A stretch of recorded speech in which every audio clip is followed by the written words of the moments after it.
কক্সবাজারে নদ নদীর পানি কমেছে। বন্যায় ক্ষতিগ্রস্ত হয়েছে মৎস্য ঘের, ফসলি মাঠ, শিক্ষা প্রতিষ্ঠান ও বসতঘর।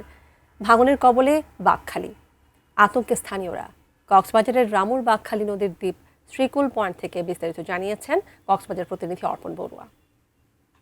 ভারী বর্ষণে সৃষ্ট বন্যা পরিস্থিতিতে কক্সবাজারে ফসলে মাঠ ভেসে গেছে, চিংড়ি ঘের, মৎস্য ঘের থেকে শুরু করে ব্যাপক ক্ষয়ক্ষতি হয়েছে। এমনকি ১৬০০ বসত ঘর ক্ষতিগ্রস্ত হয়েছে, ভেঙে গিয়েছে এবং কিছু কিছু ঘর একেবারেই বানের জলে সম্পূর্ণভাবে ভেসে গিয়েছে কক্সবাজারের চকরিয়া, পেকো এবং মাতামুহুরী উপজেলায়। যদিও ঠিক এই মুহূর্তে আমি রয়েছি কক্সবাজারের রামু উপজেলার এবং সদরের বুক চিরে প্রবাহিত যে নদী বাঁকখালী নদী।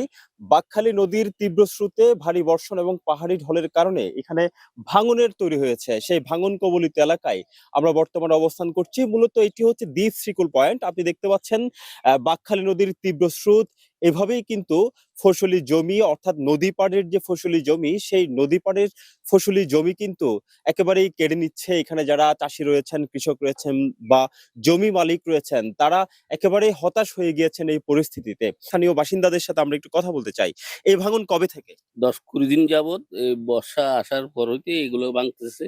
পানি উন্নয়ন বোর্ডের প্রতি তারা আসলে স্থানীয় বাসিন্দারা দৃষ্টি আকর্ষণ করছেন যাতে দ্রুত সময়ের মধ্যে ভাঙন রোধে এখানে কার্যকর পদক্ষেপ গ্রহণ করা হয়, সেই দাবি আসলে স্থানীয় বাসিন্দারা করছেন। নয়তো একেবারেই এখানে বিস্তীর্ণ ফসলি মাঠ আরো বেশি বিলীন হয়ে যেতে পারে। আপনি নিশ্চয়ই দেখতে পাচ্ছেন একেবারে তীব্র ভাঙন তৈরি হয়েছে।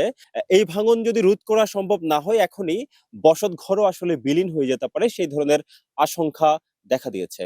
কক্সবাজারের রামু উপজেলার দ্বীপশিকল পয়েন্ট থেকে বাঁকখালী নদীর দ্বীপশিকল পয়েন্ট থেকে এটুকুই ছিল এখানকার সবশেষ খবর।